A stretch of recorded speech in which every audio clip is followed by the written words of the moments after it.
One of the biggest goals that we have for the Force Unleashed is to re-envision the Force. To really grab the concept of the Force like you saw in the movies and take it so amped up and out of control that it works really well in a video game, making you feel like the most badass Jedi in the universe. A perfect example is lightning. When you actually see the apprentice totally amped up in lightning, not only does it go purple and crazy, but he can actually nuke many, many guys, more than you've ever seen in a movie before. In the same manner, we can use the Force grip, for example. Instead of just gripping an X-Wing like you saw in Dagobah, we really amped up the power to the point where the apprentice can actually pick up many objects at the same time. And then if he wants to, he can actually throw lightning at them. And so now they're all charged up like a cannonball. And each one of these experiences just really elevates the action of the Force that's really well represented in this kind of medium.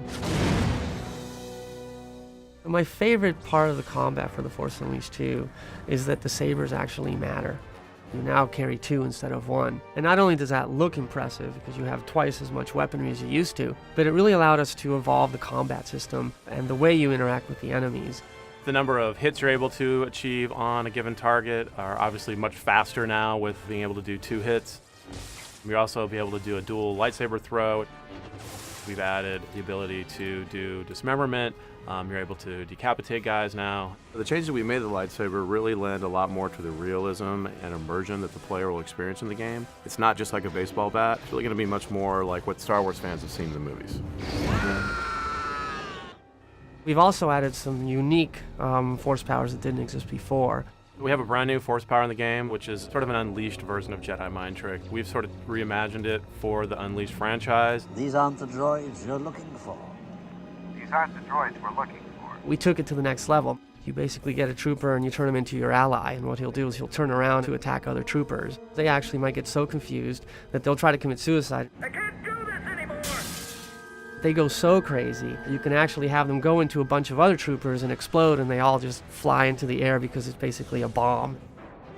So another way that we really expose the amped up, out of control Force powers, the re-envisioning the Force, is with Force Fury. All of your powers go, if they were 10, now they're 100. For example, you can actually grab ATSTs and crush them into a ball and then use lightning against them and turn that into a cannonball that you can throw against other enemies. Or you can use another power we call Force Repulse. When you let it go, it literally disintegrates all the guys and turns them into vapor. With this Force Fury mode, they really give this new definition to what it feels to be unleashed in the game. Another feature that we really worked on to improve the interaction with the world is the combat system from a perspective of targeting.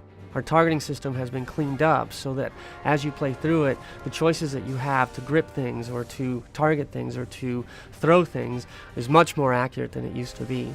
That, tied with a much more improved camera, really allows you to interact with the environments and with the enemy setups. We wanted to make sure that enemies that you fought mattered. We've specifically designed enemies not only to have very different visual characteristics, but also we've designed very specific units to have resistances to saber combat. We have units that have very specific resistances to Force powers. As you progress and become more and more powerful, you will find more and more powerful enemies. For example, the Gorog, this big ape monster type creature that you have to use very specific Force powers in order to defeat. Another one to note is this big Titan spider, 4-legged creature that very much attacks you in ways that are very different than the Gorog, so you have to use different Force powers to defeat him. It's amazingly fun to actually grab the Force and play with it like it's never been done before.